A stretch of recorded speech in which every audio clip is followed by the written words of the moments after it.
My name is Myla Young. I'm Vice President, Associate General Counsel at Publicis Resources, but I'm also honored to serve this year as President of ACC Chicago. On behalf of the ACC board, I'm excited to see all of you out this evening. And we want to thank Benesch for being our women's event sponsor this year. They've put together a wonderful program that I'm very excited about, and hope you are as well.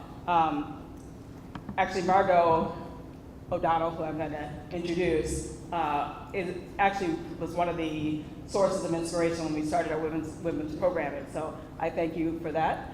I'm going to cover a couple little housekeeping matters and events coming up. Hopefully, one thing, I believe there may be press here. If anybody's concerned about that, I just want to mention it. So look your best.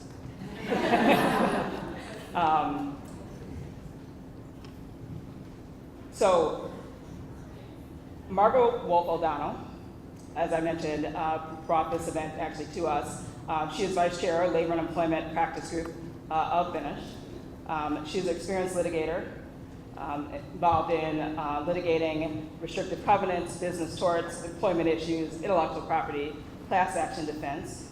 Her experience also includes federal, state, and administrative agency litigation involving allegations of sex, race, national origin, disability, age, discrimination, wage and hour violations, and breach of contract. She's, of course, also a business advisor, advising her clients and helping them anticipate and navigate and prevent disputes. We're excited about the partnership with Margo. She's been recognized extensively for her work in the community, including as well as professionally. Most influential women lawyer in Chicago. She's been recognized as the best lawyers in America, as one of the top women employment management attorneys in Illinois by leading lawyers. Chambers and partners recognized her as an inspiring role model, promoting gender diversity, which I think is awesome. Best lawyers named Margo as one of 15 women of influence in the legal profession nationwide.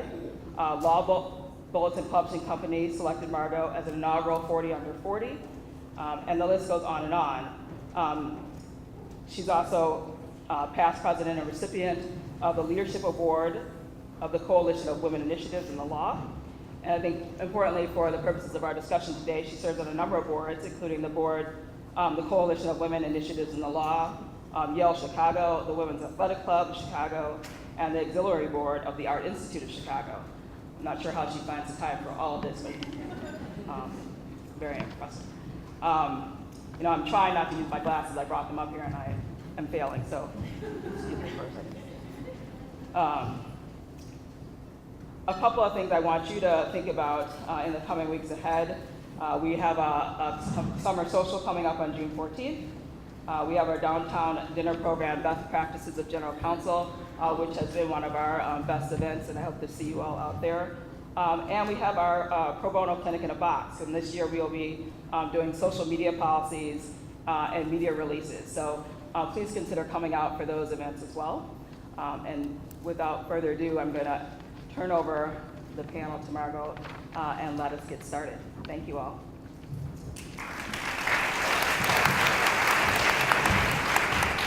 We wanted to thank you all for coming tonight, and we have an amazing panel of women general counsel, and you may realize this event is being recorded, and we're really excited that Benesch had the opportunity to sponsor this event. And Benesch is fairly new to Chicago. In the past year and a half, we have grouped together an amazing attorneys from various practice areas. I chair the labor and employment group at Benesch, and we have corporate attorneys, real estate attorneys, litigators, and terrorist and healthcare. So I'm very excited to be a part of this firm and its women's initiative as well. And also we're going to be having a reception after this program over there, after the COE is completed. You also have a number of documents at your seat.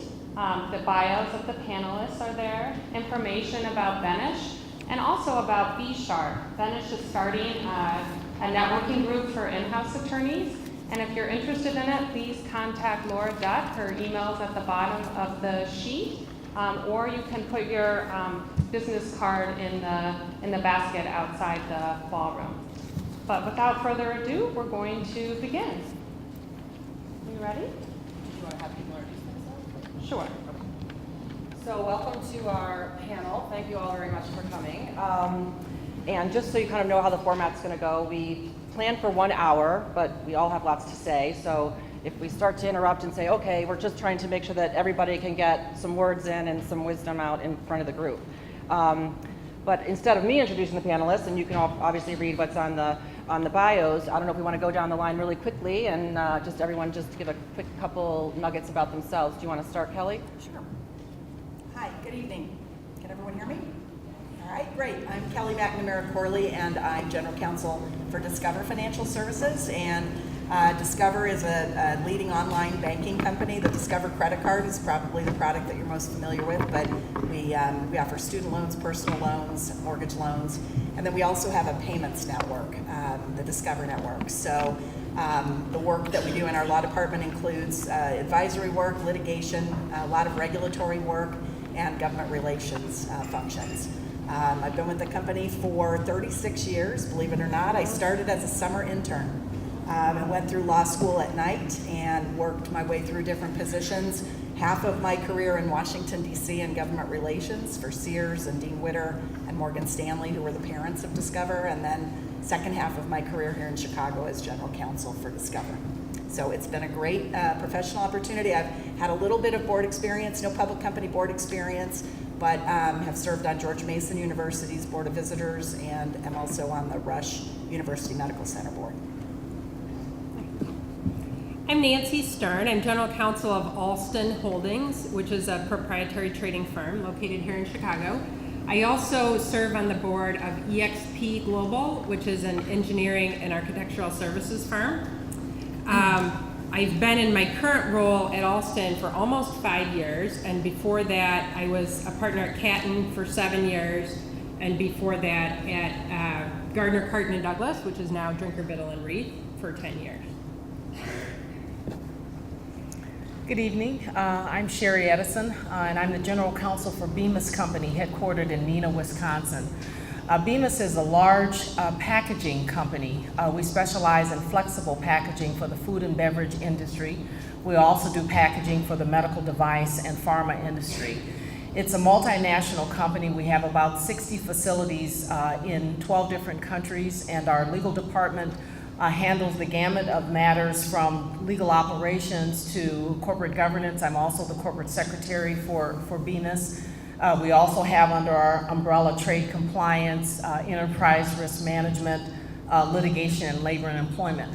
I've been at Bemis for 8 years, and prior to Bemis, I was Chief Administrative Officer for a medical device company in Indiana known as Hillrom. 5 years ago, I joined a public company board, AK Steel, headquartered in Cincinnati, and have really enjoyed just the learning from both the service on the board as well as how it's enhanced my ability to serve as an effective general counsel. So you know one of my former directors, Dick Right. Abdu. I do indeed. Yeah, small world. My turn. Am I jumping ahead of you or should I No, move on. Yes, absolutely. Carrie Watch Hackensack. in there. Executive Vice President and Chief Legal Officer of NiSource, which is a company that some of you might know about through its operating company, NIPSCO, which is an electric and gas utility company in Northwest Indiana. We also offer gas utility services in 6 other states in the Midwest and Mid-Atlantic. We're probably, I think, the 3rd largest gas utility company in the United States. I've been at the company for almost 11 years, which is completely shocking. We were talking about that, how time flies so quickly. So our legal department, is full service. We are highly regulated, and so we have a big regulatory group. Litigation, we have a litigation group, but we've really, over time, have far less bet the company kind of litigation, which is a good thing. We have a corporate commercial group. I have a corporate secretary that is in my organization, and we have a full range of the other kinds of services you expect, especially environmental, which coal-fired electric utility, you would expect that as well. I currently serve on the board of Fifth Third Chicago, so it's the board for the Chicago, Northwest Indiana region of Fifth Third Bank. You might have heard they just announced their merger with MB. I financial, so it's exciting news on the third front. Also, we have a lot of not-for-profit board activity. I currently serve on the board of the Abraham Lincoln Presidential Library Museum Foundation, as well as the Chicago Architectural Foundation and the Lyric Opera of Chicago. And I've done a variety of boards over the years in the civic and not-for-profit arena. And I think that covers all the key points. Terrific. Thank you very much. Just so I think I might have mentioned how this is going to kind of go, but we, like in the flyer when we invited you all here, there's effectively kind of 3 big categories that we're talking about: how to establish your reputation as a leader, how to, within the organization, address good governance practices, and then lastly, how to position yourself for that outside position. And that's kind of how Margo and I are going to lead the discussion, which the panelists are going to spend most of the time talking. So, without further ado, Carrie, this question is for you. One of the things that we've talked about as we were planning for this event was the importance of establishing your reputation as a leader in the organization. And one of the key components in doing that is reflecting the priorities, communicating with others, identifying a need and fill it, taking the initiative, things that set yourself apart. Can you give us some examples of either what you've done that you think has made a difference, or what you have seen others do that you think has been particularly inspiring? Sure, I'd be happy to do that. And I think it's funny, when you think about leadership and think about how you want to lead, probably one of the most natural things is to think about who was your favorite boss, right? And you think about why you like them so much and what they did to make you think of them as being such a great boss because they were your leader. Now, what's interesting is, at the same time I think about my favorite boss, I think about my least favorite boss. Because I realized over the years that understanding how a leader is not effective is probably one of the best lessons for effective leadership, right? Like everything else, you learn more from failures than from successes, I think. And even the success or failure of somebody else can be enlightening. And so it makes me think about what leadership qualities I want to have and things that I want to do and things that I have done. So I will answer your question, but I'm answering it my way. No. So I think it's helpful though for the conversation to say what are attributes of great leaders, right? So when I think about the person who was the worst leader I have ever experienced, I think about, and by the way, it was a woman, but it's not gender related, it's just her style versus the style of other leaders I've had. So I think about the lack of decisiveness. I think about so we never knew what we had to do or not, we weren't going to have to do. The lack of, it's not really loyalty, but loyalty is an attribute that you want as a leader because you want your people to know that you're going to stick up for them, you're going to stand up for them, you're going to point out what's going on, you're going to give them the support they need, you're going to be honest and do the right thing, which was something that an old boss used to say, just do the right thing. And he'd say, oh my God, what does that mean? That was like looking, for me, I was afraid I'd fall into a trap. But a true leader does know the right thing and does it. And that's called having integrity. And I think about the leader that I didn't like, and then I think about the leader I liked, so inspired me. To be inspirational is something that every good leader would want to be. And there's an aspect of charisma, right? You want to be effective leaders are people that others like, typically, right? You don't dislike, you don't think someone's a good leader if you really don't like them.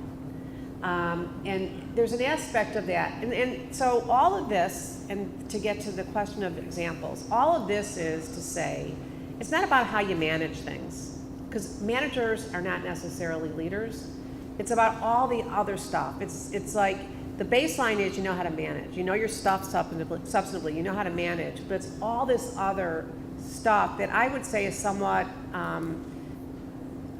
it's amorphous, right? It's hard, you know it when you see it, it's a culture thing. But it's, to me, what separates the managers from the leaders. And how do you show it? it's not because you are a direct line authority to somebody, or somebody's under you, and they know they have to listen to you. You're their boss. You might not be their leader, but you're their boss. And that's easy. Leading where you directly have control, it's easy to get people to do things you want.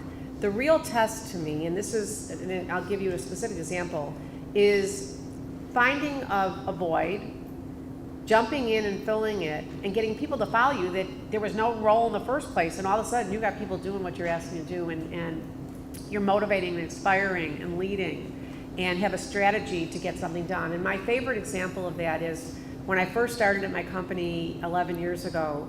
My industry is not exactly warm and fuzzy for women. You make of it what you can and you do what you can do. As you get in more senior roles, I feel like I had responsibility to, at least at the beginning, work towards supporting women in the company. But at the same time, recognizing that I knew I was being treated differently at the executive team table because I was a woman and I was the most senior woman in the company. And so I decided to create a women's leadership program that turned into basically our inclusion and diversity program that we have today that applies to all kinds of diversity, not just gender, but racial and all kinds of diverse people. But nobody asked me to do it. In fact, I think people wished I hadn't, some of them. They were worried and fearful of what it was. They weren't necessarily supportive. But once you have a mission and a vision, and you get the approvals you have to get, right? And then you move forward, and then you have to be, the last adjective I'd say for a good leader is courageous. And with all those attributes, that's to me how you become an effective leader. Thank you. From our discussions with the panelists about establishing your reputation as a leader, another important aspect is validating your reputation as competent and in control. And these questions are for Nancy. How do leaders gain the trust and support of their organization? And is that different from gaining the trust and support of your team? I think on the trust front, the same approach is going to work for the organization and for your team. And I think that's pretty straightforward. You need to be honest, do what you say you're going to do, follow through, be dependable. Pretty straightforward. Getting support, I think, hinges on showing that you understand the objectives that the organization or the team member is trying to achieve. And the organization's goals, should be fairly explicit. And to the extent that you can show that you're aligned with those goals and are promoting those goals, I think that's a good way to get support within the organization. So that means not being focused on CYA in the legal department. It means being willing to take measured risks at times in order to advance the goals of the company, and showing that that you get and are on board with advancing the larger goals of the company.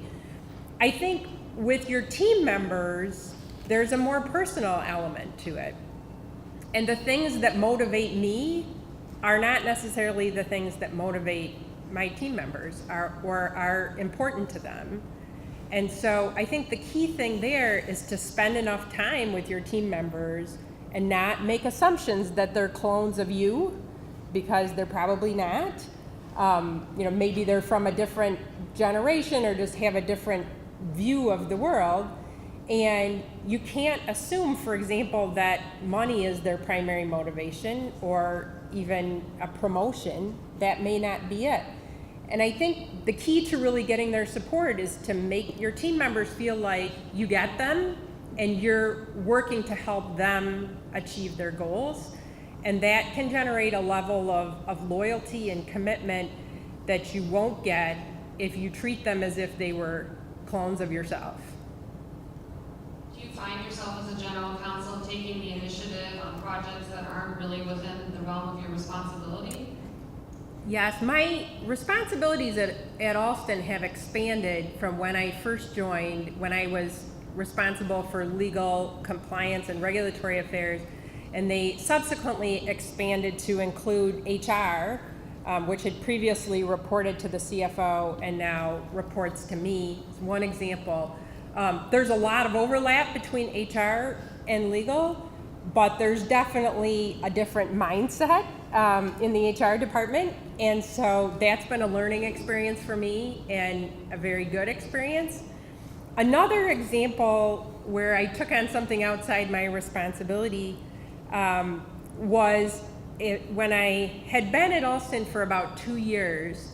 One of my former clients that I had represented at Catton in the sale of his company called me up, and we had sold the company after a long and difficult negotiation to a private equity-backed strategic buyer. The deal closed in 2010.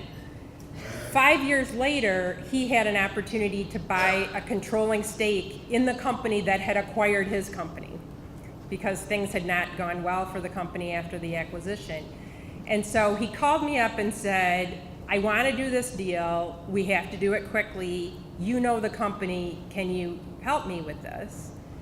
And I said, I would love to help you with this, but I have another job. I'm not accepting clients at this time. I have one client. It's a pretty full-time job. And I said, I'd be happy to refer you to some excellent M&A lawyers who could do a fantastic job with this. And he said, okay, thank you very much. Would you meet me for coffee?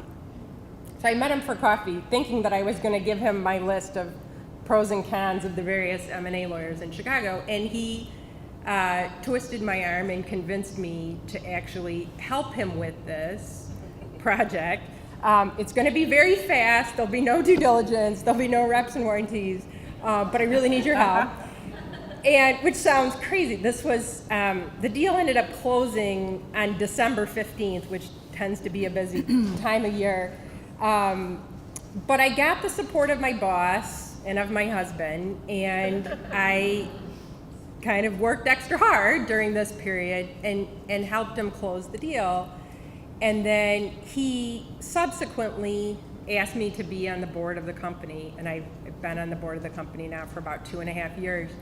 So I certainly was not planning to take a side hustle as an M&A lawyer on top of my regular job, but I'm glad that I did, because it opened up opportunities for me that might not otherwise have been available. Your boss was nice too. He was.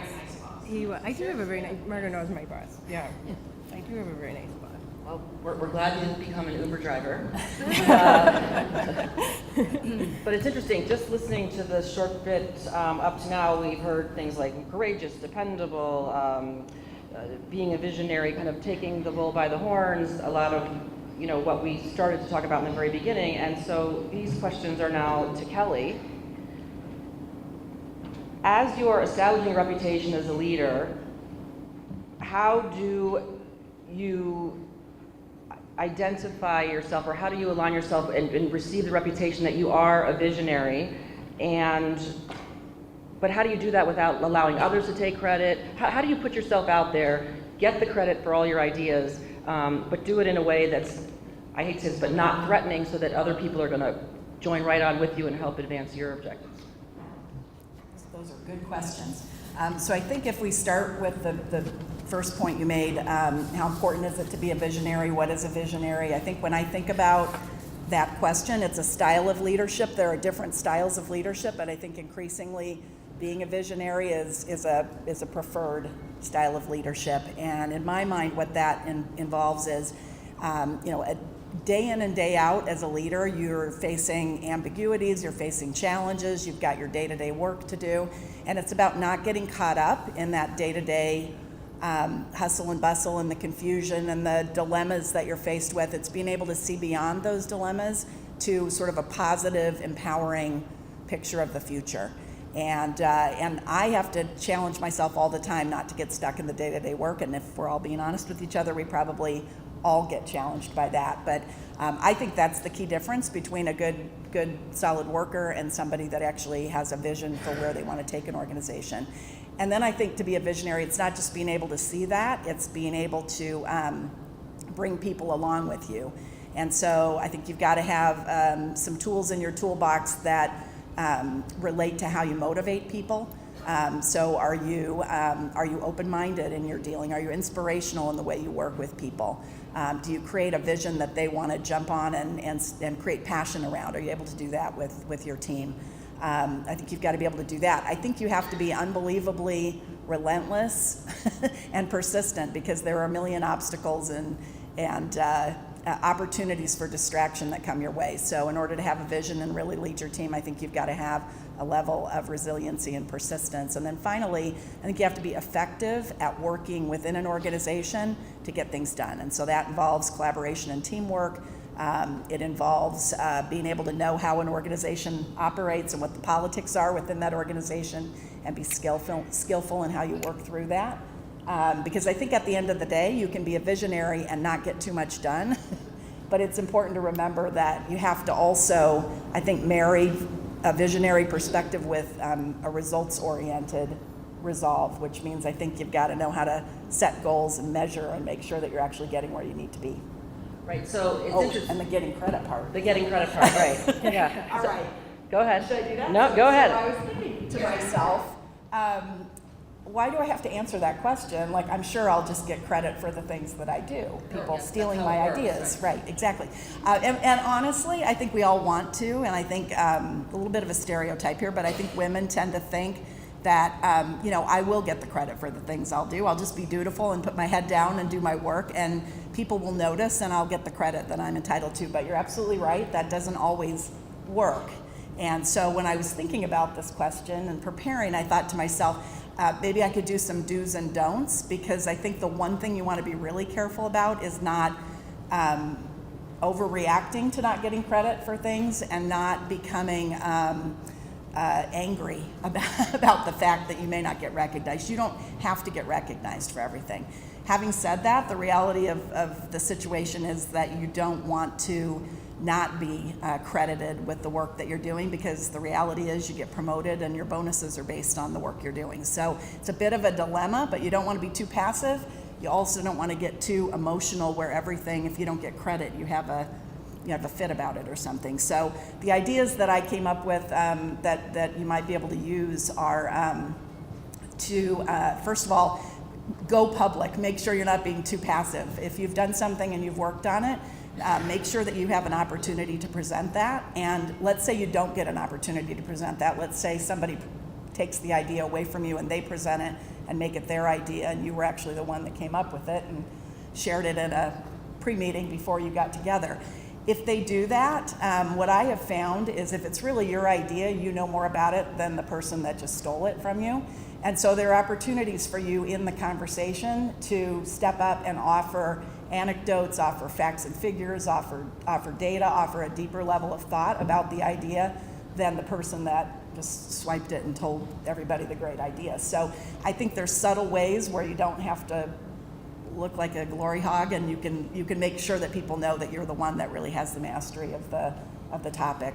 I think you could also get friends and colleagues to help you out. So if you've got a trusted friend and a meeting happened and you did not get credit for an idea, a friend in another meeting could always say, hey, Kelly, why don't you tell us a little bit about this topic that we discussed at the last meeting? I know you were involved in coming up with that idea. Why don't you tell us more about it? So there are ways to help each other. And I think the final thing I'd say on that is I think it's important to model a lot of credit in your interactions with people, because again, in my experience, if you're offering credit to people freely and willingly, they're going to offer that credit back. So it's the best way to make sure you get people singing your praises is to model that behavior out with folks that you're working with as well.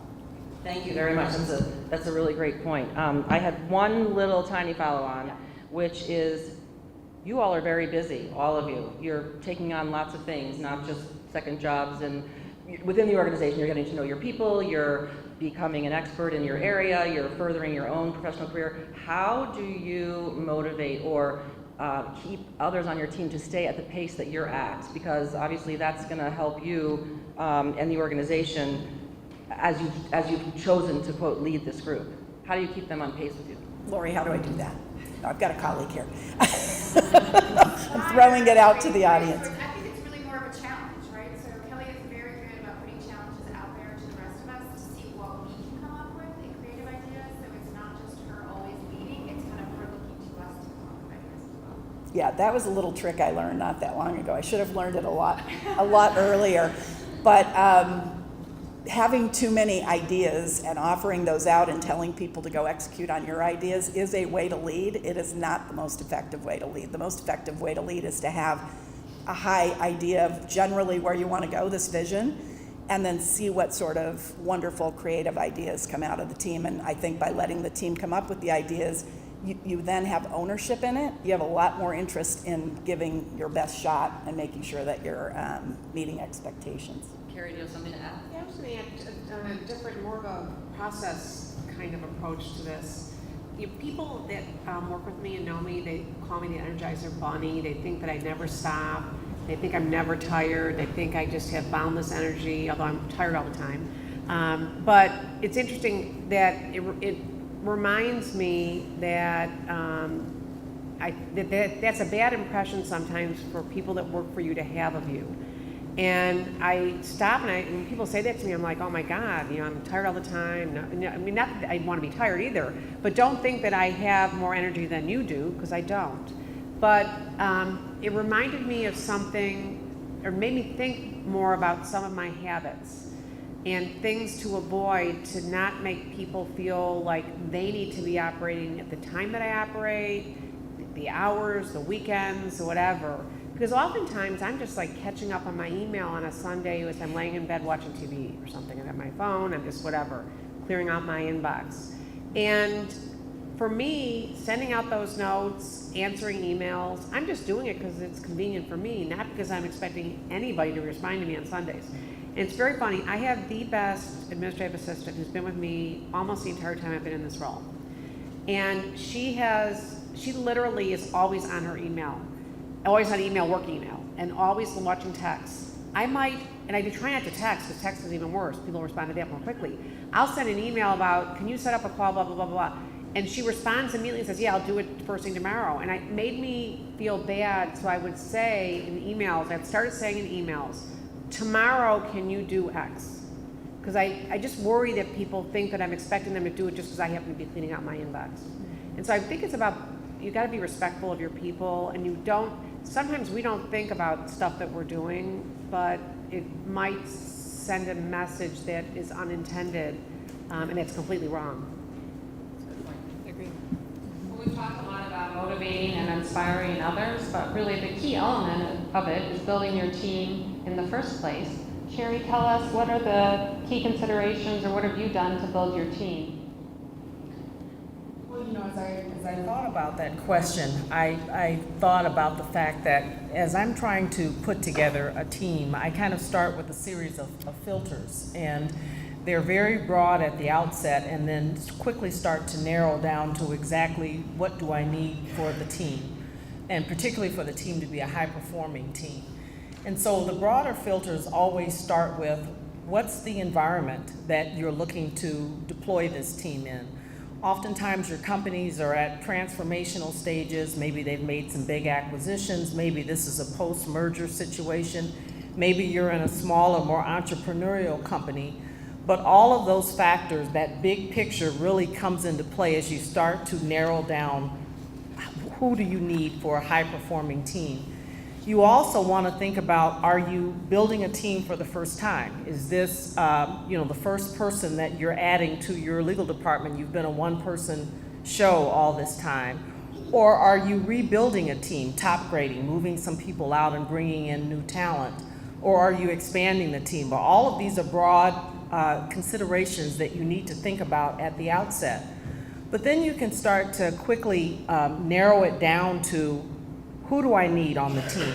And the starting point, particularly if this is your first person for your team, is to really self-reflect and ask yourself, what are my strengths and weaknesses? And as Nancy mentioned, you're not looking for clones. If this is your first edition, you're looking for someone that's going to complement those areas where you're not as strong. And so you really have to sit back and think about that. If you're really looking, though, to build out a team, from my perspective, one of the first things that I think about in terms of whether it's 2 people, 5 people, 10 people, my legal department, we're about 35 individuals, some of whom are lawyers, some of whom are governance professionals and so forth. But as I think about the broader team, from a high-performance perspective, I don't believe you can have a high-performing team if it's not diverse. Diverse in terms of gender, race, ethnicity, backgrounds, styles, and approaches. All of those things make for a rich, robust, high-performing team, and so that's always the starting point.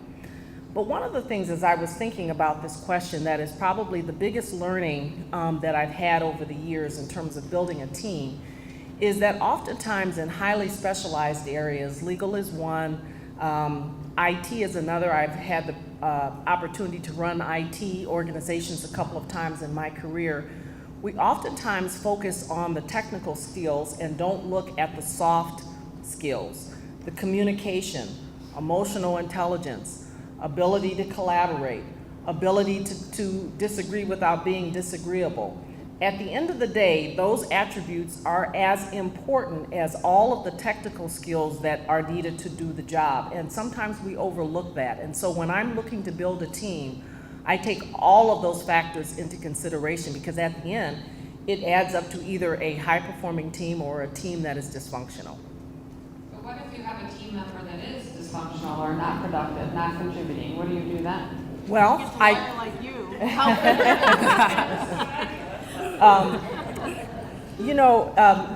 it's interesting because in the questions, when I was looking at the questions that we were going to be asked, the word you used was disruptive versus someone who's not contributing. There are times when disruption is a good thing. And so I don't shy away from healthy skeptics or contrarians. I do shy away from pessimists where, the sky is falling all the time. But oftentimes the willingness to take the alternative view and be a bit disruptive is exactly what you need in order to be a high-performing team. And so that's not necessarily a bad thing. If you are not performing, if you're not productive, if you're not contributing, you've got to make some decisions very quickly, because you will deteriorate and distract the rest of the team who's trying to contribute. And so you will have to make some decisions quickly. Have you been clear with this person in terms of your objectives? Have you given candid feedback? Have you given this person a chance to respond?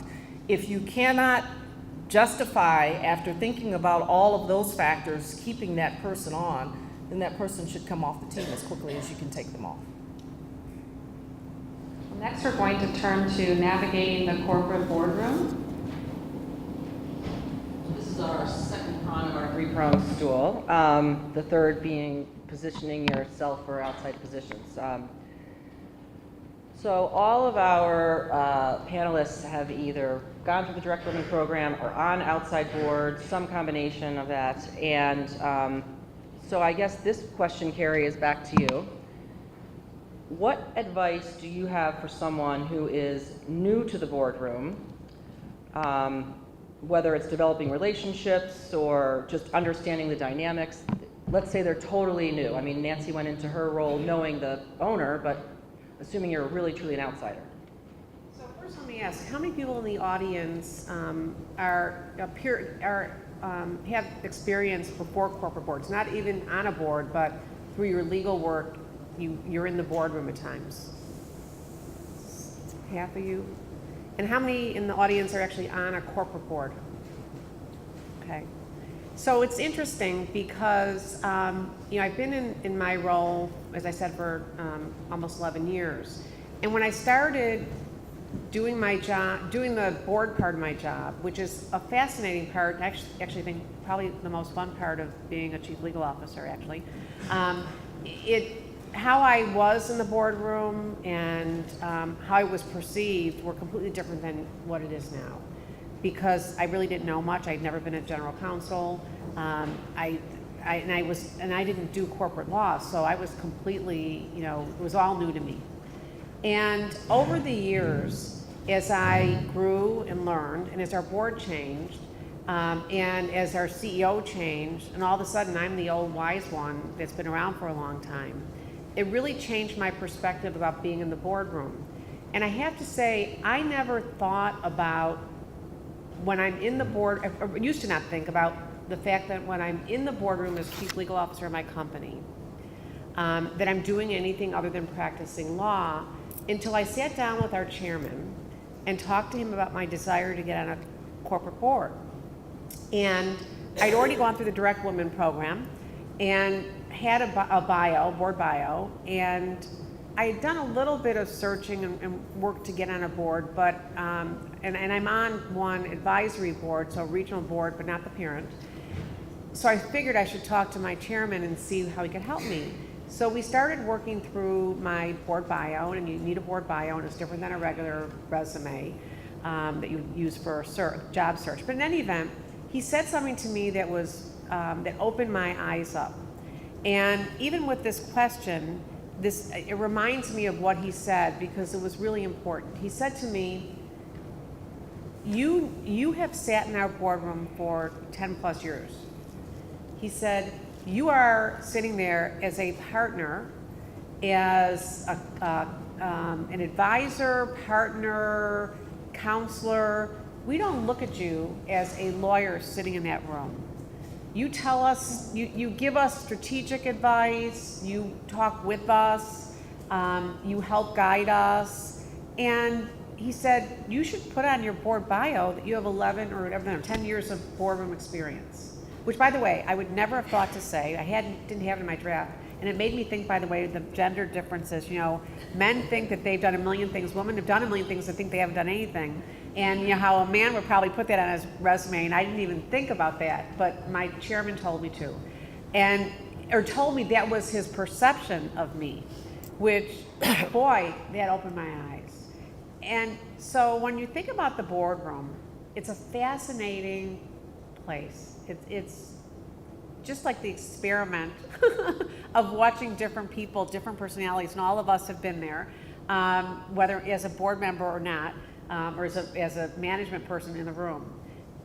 And it's fascinating because leadership is not really what it's about in there. At least you're not leading them, but you want to be a leader. So you don't want anyone to think that you're leading them. You want to be able to collaborate and come to consensus on things, unless of course you're the chair. And it's really about sort of figuring out what's best and what's right and what's strategic. And it's fun for me. One of the reasons it's fun for me is it's not about is this legally allowed or not. It's way past that. It's about what are we really trying to do and how do we get there. And so the dynamic among both, and we have a separate CEO and chair. Do you guys have separate CEOs and chairs? Yes.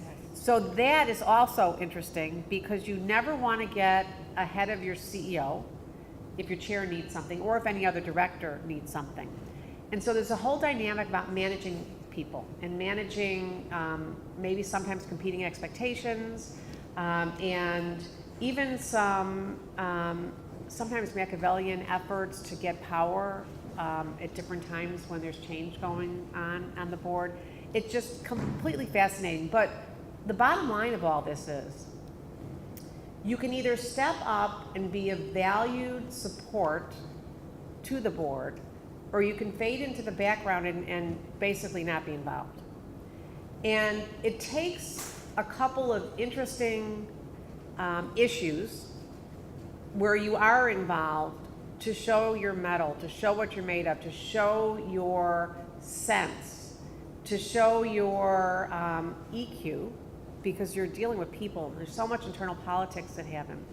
And to show that you can think big picture and you're not confined to thinking as a lawyer, that you can really then really take off and have a much greater role, even though you're not on the board.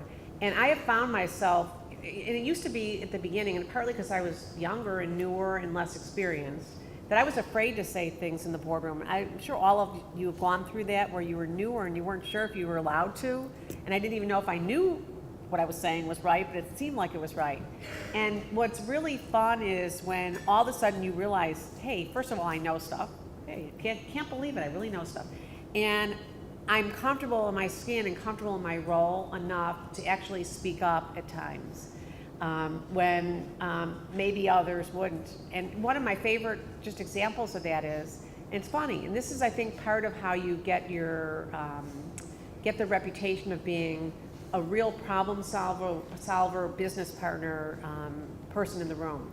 we have a January strategic planning meeting every year, and we were, this past January, this deep conversation about electric generation and environmental issues and our long-range plan and what we're doing with our utility. I mean, really important, big, highly technical issues. And I've lived them for most of my professional career in some form or fashion, so I'm knowledgeable. I'm not an engineer, you know, I'm not an accountant, I'm not a financial person, but I've been around it long enough to know. The management team that was presenting was going on and on and on about all these choices and all this stuff. And then it's sort of the conversation devolved, and I'm sitting there thinking to myself, but they're not realizing that the option that they were looking at is really not how we make money. They were talking about like looking at the environmental aspect of it or the public policy aspect of it.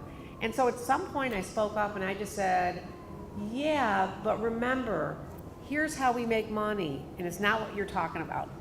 And I thought to myself, I laughed to myself, I thought, boy, for me being the one in the room raising that issue was pretty ironic. And then at the first break after that, one of the directors came up to me and said, I loved your comment. You know, and it made me realize that that's how you show that you are more than a lawyer in the room. And then that's how you get on other boards, because your directors that are sitting there watching you are not thinking you're just a general counsel. And the whole point of Direct Women is there's a challenge for for any lawyer, and then it's even harder for women to get on corporate boards, because no board, typically there aren't boards that are looking for a lawyer. That's why the company has a general counsel. And so, but lawyers do so much more than practice law. And in fact, if I'm practicing law, it's usually a bad situation. I only want to be practicing law maybe like 3% of my time. And because that's not what I'm being paid for, right? And that's not what, I've got people that are much better at me at all the legal areas, and I shouldn't be doing that. But boards want the skills that lawyers bring to the table, really being able to assess issues, really being able to communicate well, really being able to look at alternatives, to write well, to communicate well, to think about strategy, to understand risk, and never just to say no, right? And so I think that's what I've learned in my time in my management position, so being chief legal officer, and what I've seen in the boardroom, both from my experience as I participate as well as the other directors. It's really helpful, thank you. Yes. Kelly, can you tell us your thoughts about how to communicate with a board effectively, your own board? Sure. So I think there are a few things to think about. One is that a lot of the work that we do that we have to communicate as lawyers, let's put that out there, can be complicated, and sometimes it can be ambiguous. So one of the most important things that we try to focus on is how to be simple and clear in the messages that we provide, but at the same time be transparent with our board members. So we actually launched a couple of years ago a program, we call it Board Member Boot Camp, Board Meeting Boot Camp.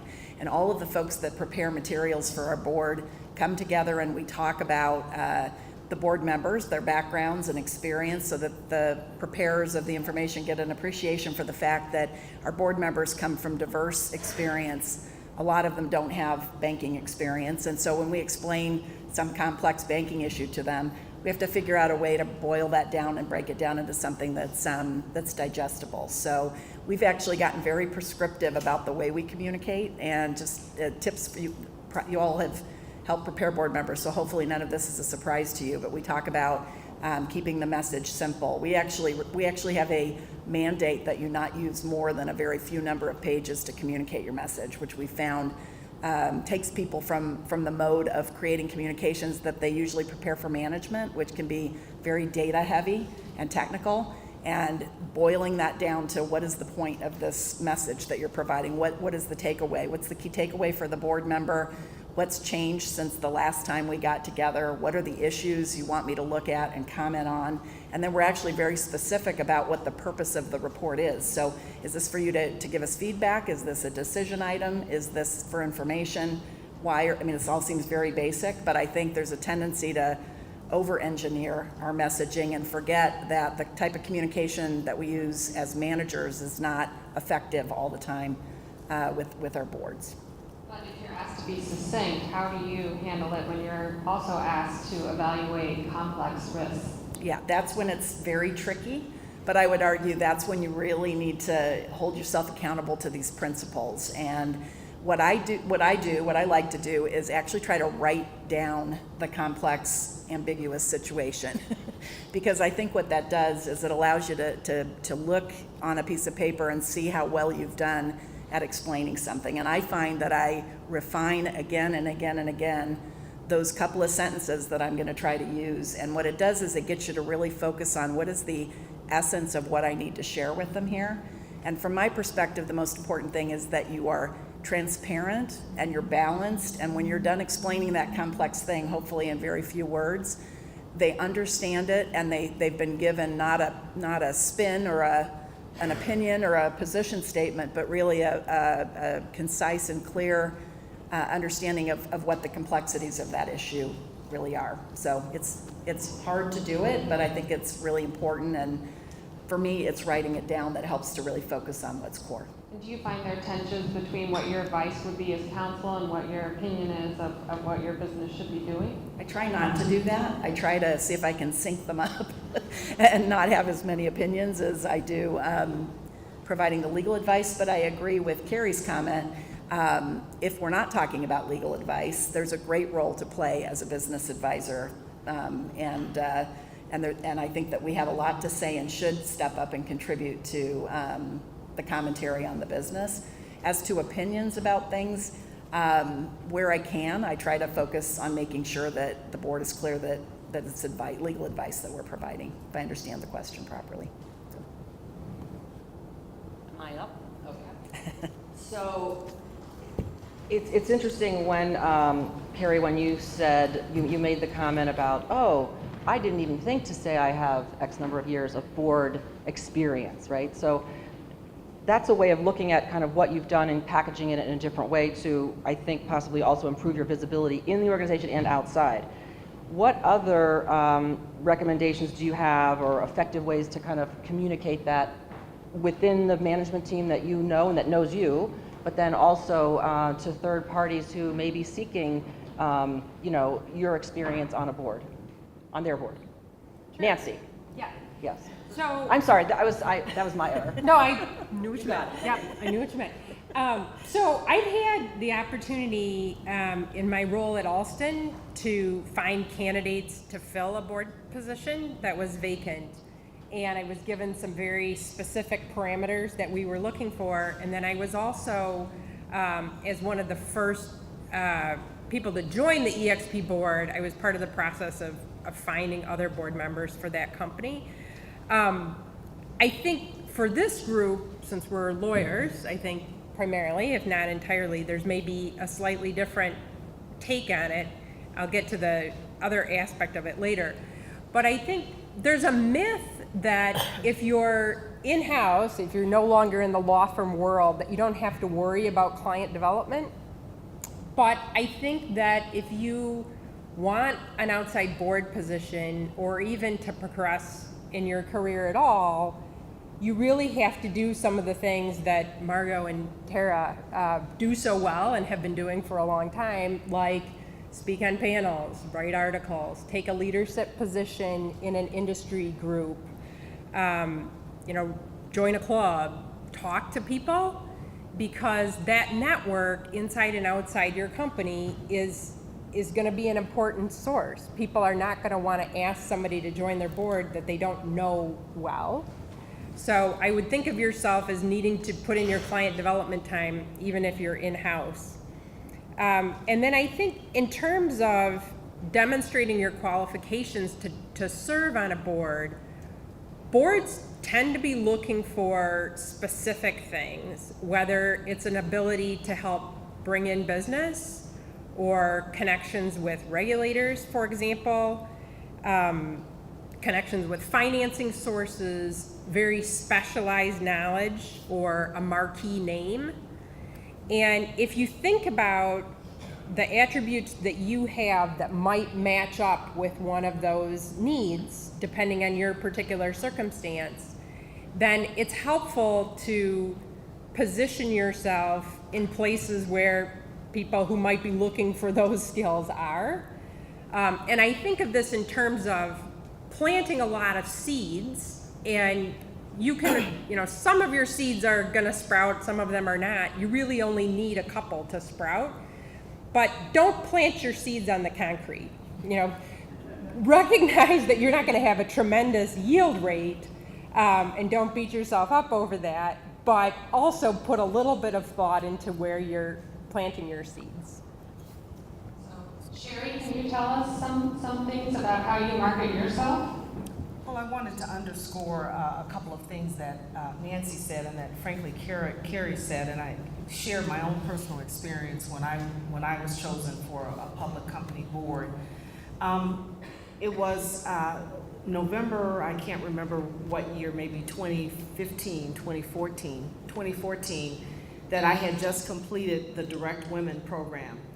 And one of the things that the Direct Women program did for me, and this is something that we should all keep in mind as we're looking at ourselves as potential board candidates, is to look at your skill set and your experiences and your capabilities much more broadly than just legal capabilities and experiences and skills. You've got to look at your experiences in a way that you can say these are transferable into multiple environments. You can look at your experience as an in-house counsel and working with the business side as attributes that would also allow you to contribute on a board.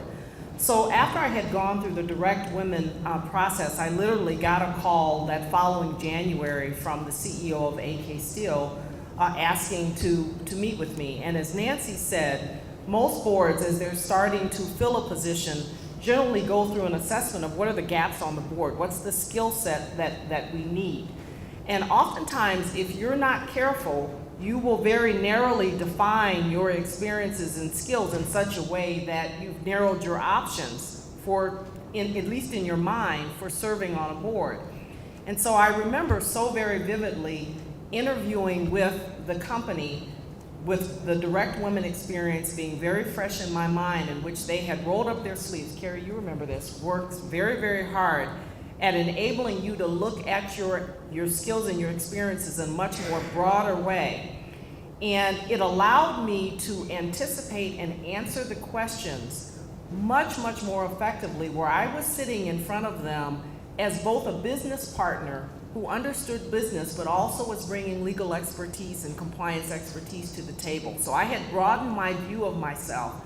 And I'm convinced to this day that it's one of the reasons why I think I was able to beat out any number of other candidates. Most boards are talking to several people, not just you. But I think it made a huge difference for me to be considered on a board by broadening my own view of my skill set and what I was bringing to the table. We're starting to run out of time, and I wanted to mention before we conclude that there's an excerpt from a leadership book for women called How Women Rise at your seat, and also we will be handing out copies of the book afterwards. So even though these women are speaking their words of wisdom, there's some in the book as well, so that you can get your CLE. So we'll have some time to take a few questions, I think, if anyone has any for our esteemed panel they would like to throw out. Well, I have one. How do you do it all? In other words, how do you stay sane when you've got all these balls in the air? You're dealing with business, you're dealing with legal strategy, you're dealing with your own personal piece. And this isn't necessarily a gender-specific question, but do you prioritize based upon what the needs of the company are? Do you do this based upon kind of where you see your own career going? Does it change based upon what your focus is at that particular month or year or stage of your life? It can be overwhelming, I think. We talked about how do you get everything done, and you build a great team, but at some point, you're the one that has the, you've got the medal, as someone said earlier. So you've got the goods to share. I'll start. So two ways I look at it. First is managing the work of the job. And one thing that I learned is I used to save stuff to read. And this is like before everything's online now. And I would have piles on my desk this high that I'm going to get to it when I can get to it. I really have to read this article. This is really good, I got to read this magazine. And I ultimately realized that you wait six months and it's all old and there's new stuff again, and my life goes on. I can only read what I can read. I can only do what I can do. And this is about prioritizing your time when you're working. It's almost the same thing with work issues that come up. Some issues seem like the biggest deal that you really have to spend a lot of time on when they happen, but the funny part is, if something else comes up that you really have to do, that other one that seemed like it really had to be handled right away just somehow gets resolved. And you've got to get a sense of when you can let it pass and how to prioritize. But there's so many things that seem like pressing issues that aren't, and a lot of people that really want your time that aren't entitled to it because they don't know how to prioritize it. And so I think you just have to learn how to prioritize. When it comes to managing, adding your personal life in the bigger picture, it's funny, when I think about my board search efforts, it's cyclical, because when we were going through a transaction, we spun off one of our business units. It was a huge deal. It was a lot of time. I didn't spend time doing board search. I couldn't. I didn't do those lunches and coffees and whatever, checking in with people, which is, by the way, really important, although I hoped I didn't plant them on the cement. That was a good way of putting it. But so just like with life, you can't do everything always, and so you gotta do what you gotta do. You gotta do your job, you gotta take care of your family, you gotta take care of yourself, and you gotta squeeze in the other stuff, and you squeeze it in the more that it's important to you, I think. Anyone else anything to add? Yeah, I feel like I've recently kind of reached a turning point in my career on this, and been spending a lot of time thinking about this issue, and read a book that's written by one of the co-authors of this How Women Rise book. That book is called What Got You Here Won't Get You There. And I realized that I needed to make some changes because I had reached a point in my career where I couldn't keep trying to do everything all the time. And I've made a conscious effort to be, as Carrie said, a little more intentional in making my priorities, and even prioritizing taking care of myself in a way that I hadn't previously. And that has borne fruit for me in a positive way. It's very difficult for me, because I'm a person who wants to do everything all the time, to just, as Carrie said, kind of step away from that and realize if you empower other people to do it, they will step up. Some of the things go away on their own. It's amazing. But if you neglect yourself and you neglect your family, that's not going to be okay long term. You can do it short term, but you really can't long term. I think the only thing I would add to the words of wisdom that Nancy and Carrie have shared is that, if we're not deliberate and conscious, we tend to try to live our life almost as it's a race. We tend to try to stuff what is really multiple chapters of your life into one chapter. And as I look back at my career, I've seen many, many chapters that I have gone through, and thank goodness I didn't try to squish all of that into one period. If you look at your life as the long series of chapters that it's going to be, both personally and professionally, I think it gives you permission to prioritize in a way that keeps you balanced and healthy, and makes you more deliberate about saying no to things. And so that has been really the way that I have looked at things over my career, is that it's just not a race. There's time to get these things in. It can't happen all at the same time, and it's not now, but it will happen. Kelly? Yeah, the only thing I like everything you all said. The only thing I think I could add is that for me, in addition to prioritizing, I like to think of optimizing my time. So if you have something to do, you could do it in 3 hours, or you could do it a different way in 15 or 30 minutes. So I try to always be thinking about not only what is the most important thing to do and not losing sight of the core things like your family, but can you be more clever in the way you get the work done? Can you use the 80-20 rule? Are there ways that you can narrow down and focus more on the task at hand and not use up more time than you have to spend? Thank you. I would like to, unless anyone has any questions, I would like to thank our fabulous panel for their time this evening and all of their great wisdom. I have a few. Thank you.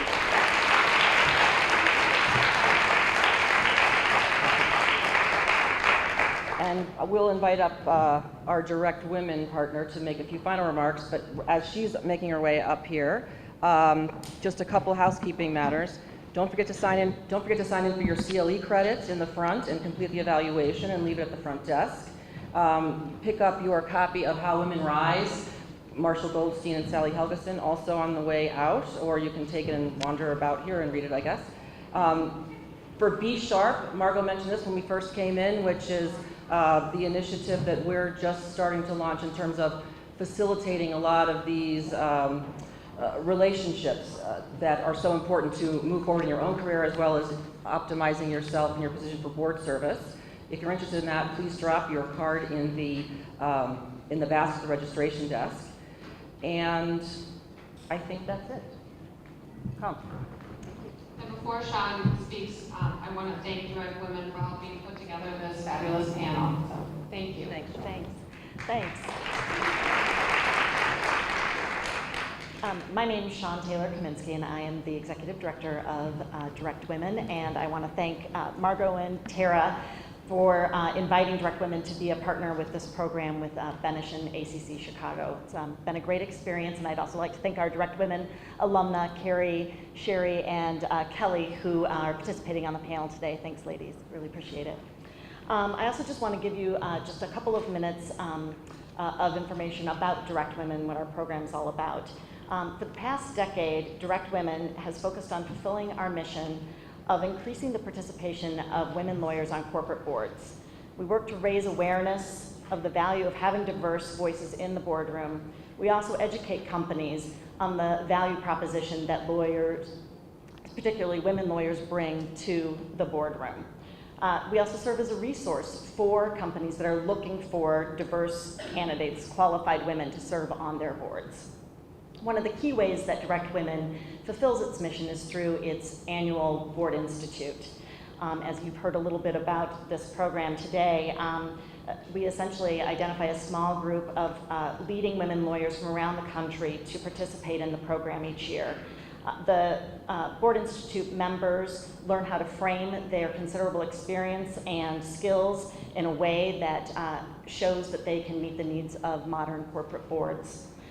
The Institute also allows the members to hear from distinguished faculty made up of business executives and board directors, as well as experts on corporate governance regarding key issues facing boards and also strategies for acquiring board seats. Direct Women also hosts regional education events and networking events to raise awareness and share information about the importance of diverse boards, and to also encourage women lawyers to consider board service. We're really proud of the success that Direct Women has achieved over the past 10 years. We have 180 women who've participated in the Board Institute, 27% of which actually serve on large corporate boards right now. In 2017, our alumna acquired 13 new board seats, which was a record for us in 1 year. And 2018 is already off to a really great start. We've had 5 women acquire a new seat this year so far. There's ways that all of you can help get engaged with Direct Women. If you know of anyone who is considering board service or you think should consider board service, perhaps you. We would love to hear from you. We are already starting our list for our 2019 Board Institute, and if you let me know that you are interested, we will let you know when our application process opens up. We also honor companies that have shown leadership in the effort to achieve board diversity. And if you think your company deserves to be recognized for including women at the highest levels of leadership within the C-suite and in the boardroom, please let me know. We also invite you to attend the Sandra Day O'Connor Board Excellence Luncheon, which will be held on October 12th in New York City. It's an inspiring, wonderful event. The women here can certainly share their experiences with that, and we would love to see you there. Direct Women is the only nonprofit that is focused on getting women lawyers onto corporate boards. And as part of that, we depend on support from companies, law firms, and individuals who also believe in our mission and want to see women lawyers succeed at the highest levels of business. So I'd like to invite you all to consider learning more about us and asking your companies if they would help support direct women in our mission. We count on that support, and that's how we ensure that women lawyers continue to receive the specialized training that we provide in order to make inroads in increasing the number of women lawyers on corporate boards. So please feel free to reach out to me with any questions that you have about direct women, our programs, the award program, our luncheon, and on the tables there's actually some flyers about our program, and my contact information is on there, and I would love to hear from you. So thank you again, Margo and Tara, for inviting us here. I really appreciate it, and it's been lovely meeting all of you. Thank you. Thank you. So thank you all for coming, and now that the program is officially concluded, the bar is open, and there are some snacks and cocktails, and please mingle and meet each other, and if you have any questions for any of us, just wander about, and we're happy to answer them. Thank you.